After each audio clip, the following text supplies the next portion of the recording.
En la costa oriental de la República Dominicana, dentro del complejo privado de Cap Cana, existe una propiedad que hoy no cumple ninguna función visible. No es una residencia activa, no recibe visitantes, no forma parte de un circuito turístico ni aparece en los planes públicos de desarrollo del lugar. Desde el exterior, lo único que se percibe es el silencio propio de una estructura cerrada, rodeada por jardines que ya no reciben el mismo cuidado y por una infraestructura pensada para un tipo de vida que dejó de ocurrir allí. La mansión conocida como Villa La Caracola permanece dentro de uno de los enclaves más exclusivos del Caribe, una zona diseñada para garantizar privacidad, control de accesos y aislamiento del espacio público.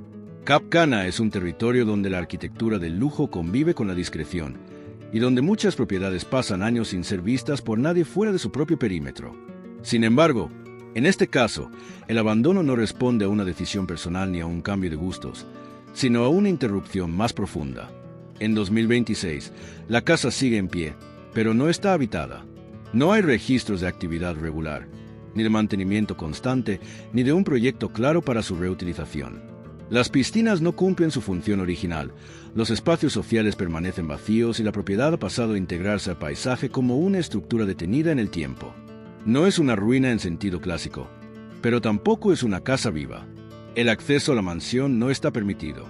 No existen recorridos oficiales ni visitas autorizadas, y cualquier intento de aproximación no regulada implicaría riesgos legales y de seguridad.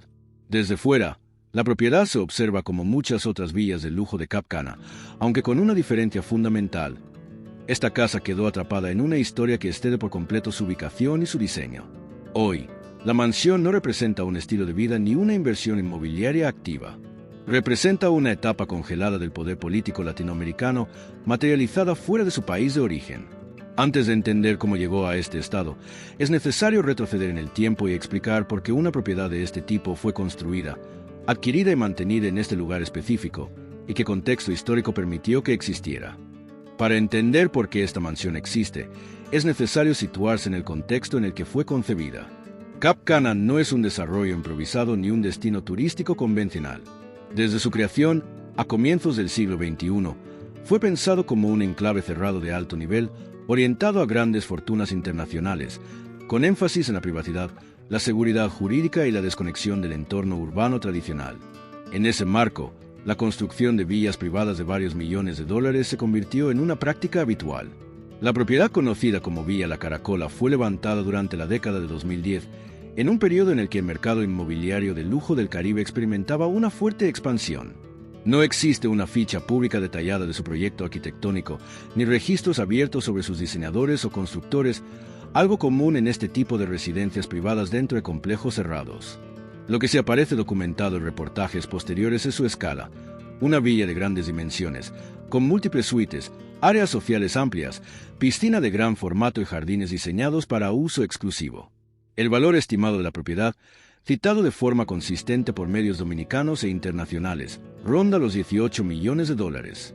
Esta cifra no responde únicamente al tamaño de la construcción, sino sobre todo a su ubicación dentro de Cap Cana, donde el precio del suelo, el acceso restringido y los servicios asociados elevan considerablemente el costo final de cada inmueble. Desde su origen, la mansión no fue presentada como una residencia institucional ni como parte de un programa oficial. No se construyó para cumplir una función pública ni diplomática. Su concepción responde a una lógica privada, asociada al uso patrimonial del inmueble como activo de alto valor, más que como vivienda permanente. En este punto, la casa no era distinta de muchas otras villas del complejo. Discreta, aislada y diseñada para no llamar la atención fuera de su entorno inmediato. Sin embargo, a diferencia de la mayoría de las propiedades de Cap Cana, esta mansión quedaría más tarde vinculada a investigaciones internacionales que terminarían por interrumpir su historia de forma abrupta. Para comprender ese giro, es necesario explicar cuál era su función real y por qué una propiedad de este tipo resultaba estratégica dentro de ciertas redes de poder y dinero. Más allá de su diseño y de su ubicación privilegiada, la mansión de Cap Cana debe entenderse como lo que realmente fue: un activo patrimonial de alto valor dentro de una red financiera internacional, no una casa pensada para la vida cotidiana. Este tipo de propiedades cumplen una función específica dentro de las élites políticas y económicas de América Latina: resguardar capital, diversificar riesgos y mantener recursos fuera del país de origen en jurisdicciones consideradas estables y favorables para la propiedad privada. Cap Cana ofrecía exactamente ese escenario. Un complejo cerrado, con control estricto de accesos, presencia internacional de propietarios, baja exposición mediática y un marco legal que protegía la inversión extranjera. Para quienes acumulaban grandes volúmenes de dinero en contextos políticos volátiles, una villa en este tipo de enclave no era un lujo innecesario, sino una herramienta estratégica. No hay evidencia pública de que la mansión haya funcionado como residencia habitual. Tampoco existen registros de actividad social constante, eventos oficiales o una ocupación prolongada. Todo apunta a que su función principal era existir, mantenerse disponible como refugio patrimonial, como respaldo material fuera del alcance inmediato de crisis internas, sanciones locales o cambios abruptos de poder. En este sentido, la casa no debe interpretarse como un espacio doméstico, sino como una pieza dentro de una arquitectura financiera más amplia. Su valor no estaba en ser habitada, sino en su capacidad de representar riqueza consolidada en un territorio ajeno a la realidad venezolana. Mientras el contexto político lo permitió, esa función se mantuvo intacta y silenciosa. Pero una propiedad de este tipo no opera de manera aislada. Para comprender cómo fue utilizada y quiénes estaban realmente detrás de su control, es necesario observar a las personas y estructuras que orbitaban en torno a ella, y cómo funcionaban esas dinámicas de ocupación indirecta y representación legal. Desde el punto de vista jurídico, la mansión nunca apareció registrada directamente a nombre de Nicolás Maduro. Este dato es central y está documentado en investigaciones periodísticas y judiciales. La propiedad figuraba a nombre de terceros, un mecanismo habitual cuando se busca desvincular formalmente a una figura política de activos sensibles. Las investigaciones internacionales apuntaron a personas del entorno cercano del poder venezolano, entre ellas empresarios sancionados por el gobierno de Estados Unidos por su presunta participación en esquemas de lavado de dinero y evasión de sanciones. En ese contexto, la mansión de Cap Cana fue señalada como parte de una red de bienes controlados indirectamente, aunque no administrados de forma visible por su beneficiario final. No hay constancia pública de que la casa haya sido ocupada de manera regular por familiares, ni de que haya funcionado como residencia de descanso frecuente. Su uso, cuando lo tuvo, habría sido esporádico y altamente controlado, acorde con el perfil de una propiedad diseñada para pasar desapercibida. La discreción no era un efecto colateral, sino una condición esencial. Esta forma de ocupación indirecta explica también por qué, durante años, la mansión no llamó la atención del público general. No aparecía en registros oficiales, no figuraba en declaraciones patrimoniales y no formaba parte de la narrativa pública del poder. Su existencia solo adquirió relevancia cuando el contexto internacional comenzó a cambiar de manera irreversible. Ese cambio no se produjo de un día para otro. Fue el resultado de un proceso más amplio, vinculado a la evolución política, económica y judicial del chavismo en su etapa final y a la creciente presión internacional sobre sus redes financieras. Para entender por qué la mansión pasó del silencio al abandono, es imprescindible detenerse en ese contexto histórico. La existencia de una propiedad como esta no puede separarse del momento político y económico que atravesaba Venezuela durante los años en que la mansión fue adquirida y mantenida. A lo largo de la década de 2010, el país vivía una combinación particular de factores: concentración extrema de poder, control de los principales flujos económicos por parte del Estado, al mismo tiempo, una creciente inestabilidad interna que contrastaba con la acumulación de riqueza en los círculos más cercanos al gobierno. En ese periodo, mientras la economía venezolana comenzaba a mostrar signos visibles de deterioro, las redes financieras vinculadas al poder político buscaban mecanismos para proteger capitales fuera del país. No se trataba de decisiones aisladas, sino de una lógica sistemática: mover activos a jurisdicciones seguras, fragmentar la titularidad legal y utilizar intermediarios para reducir la exposición directa de los beneficiarios finales. La figura de Nicolás Maduro se consolidaba entonces como el eje de un sistema cada vez más cuestionado internacionalmente. Las sanciones no aparecieron de forma repentina, fueron el resultado de años de denuncias, investigaciones y acumulación de evidencia por parte de organismos extranjeros. Antes de que esas sanciones se materializaran plenamente, muchas de las decisiones patrimoniales ya estaban tomadas. Cap Cana encajaba perfectamente en ese escenario. No solo ofrecía lujo y privacidad, sino también una desconexión simbólica con la crisis venezolana. Mientras dentro del país se agravaban los problemas de abastecimiento, inflación y migración masiva, fuera de sus fronteras se consolidaban activos que no dependían del día a día político. La mansión funcionaba como parte de ese contraste, un espacio de estabilidad material construido en paralelo al colapso institucional de su país de origen. Durante ese tiempo, la casa no era una anomalía, sino una consecuencia lógica del sistema que la produjo. Mientras no existía una presión judicial directa que la pusiera en riesgo, su función se mantenía intacta. Pero ese equilibrio era frágil y dependía de una condición clave: que las redes internacionales permanecieran fuera del alcance de la justicia. Esa condición comenzó a romperse cuando las investigaciones dejaron de ser abstractas y se transformaron en procesos formales, con nombres propios, acusaciones concretas y una estrategia clara de rastreo de bienes. A partir de ese momento, la mansión dejó de ser un refugio silencioso y pasó a convertirse en un problema. El cambio no ocurrió de manera visible para el público en un primer momento. No hubo un anuncio inmediato ni una escena pública alrededor de la propiedad. El quiebre fue administrativo, judicial y financiero. A medida que el Departamento de Justicia de los Estados Unidos avanzaba en sus acusaciones por narcotráfico, corrupción y lavado de dinero contra la cúpula del poder venezolano, el foco comenzó a desplazarse hacia los activos.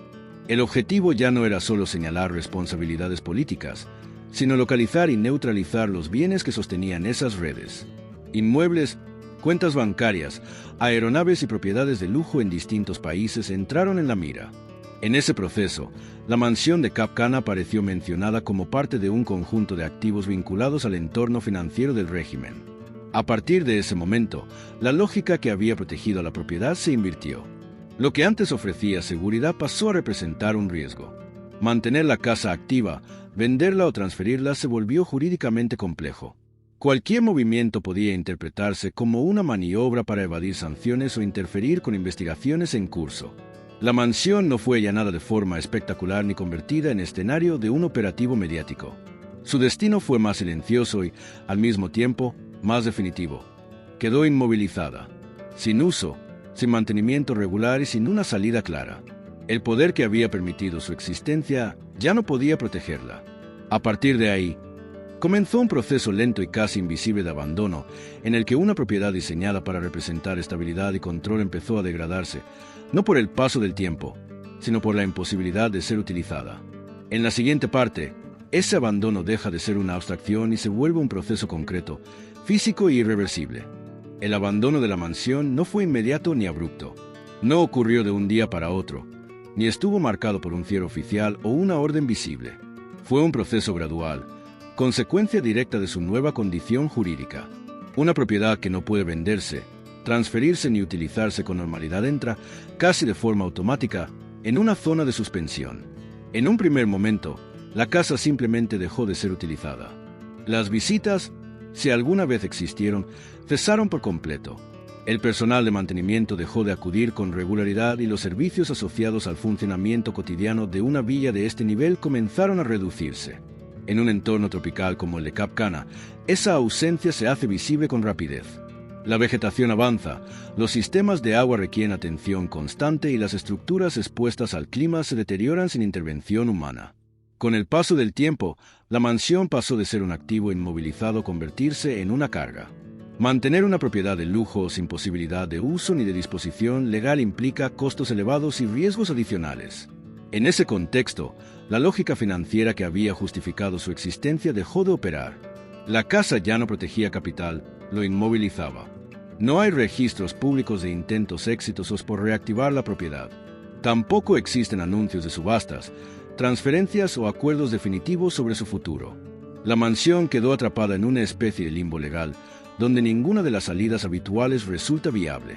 Esa situación explica por qué, a pesar de encontrarse en uno de los complejos más exclusivos del Caribe, su estado actual contrasta con el entorno cuidadosamente mantenido que la rodea. En 2026, la mansión sigue en el mismo lugar y bajo las mismas condiciones generales. Permanece cerrada, sin uso declarado y sin un proyecto público de recuperación o reutilización. No forma parte de la vida cotidiana de Cap Cana, ni aparece en la promoción inmobiliaria del complejo. Es, en los hechos, una ausencia dentro de un espacio diseñado para la exhibición permanente del lujo. Desde el punto de vista legal, la información disponible indica que la propiedad continúa vinculada a procesos de investigación, confiscación de activos relacionados con redes financieras del poder venezolano. No hay confirmación pública de una resolución definitiva, lo que prolonga su estado de indefinición. Mientras ese estatus no se aclare, cualquier intervención significativa resulta improbable. Desde el punto de vista físico, El deterioro es progresivo. No se trata de una ruina total, pero sí de una estructura que ya no cumple su función original. La mansión no está preparada para recibir visitas, no cuenta con garantías de seguridad estructural y no existe ningún tipo de acceso autorizado para el público. Cualquier intento de aproximación no regulada implicaría riesgos reales, tanto legales como físicos. Hoy, la casa existe como un objeto detenido en el tiempo. No es un hogar, no es una inversión activa y no es un símbolo de poder vigente. Es el resultado material de una etapa política y financiera que ya no puede sostenerse de la misma manera. La historia de esta mansión no se explica por su arquitectura ni por su ubicación privilegiada. Se explica por lo que representa. Es un ejemplo concreto de cómo el poder político, cuando se traduce en bienes materiales fuera de sus fronteras, queda expuesto a fuerzas que no puede controlar indefinidamente. Durante años, la casa cumplió su función como refugio patrimonial, protegida por la distancia, la discreción y un sistema legal favorable. Pero cuando el contexto cambió, esa misma discreción se convirtió en aislamiento y la protección se transformó en inmovilidad. La mansión sigue allí, intacta en apariencia, pero vacía de sentido. En Cap Cana, rodeada de villas habitadas y proyectos activos, esta propiedad permanece como un recordatorio silencioso de cómo el poder, cuando pierde su base, deja rastros físicos que no desaparecen, pero tampoco pueden seguir adelante.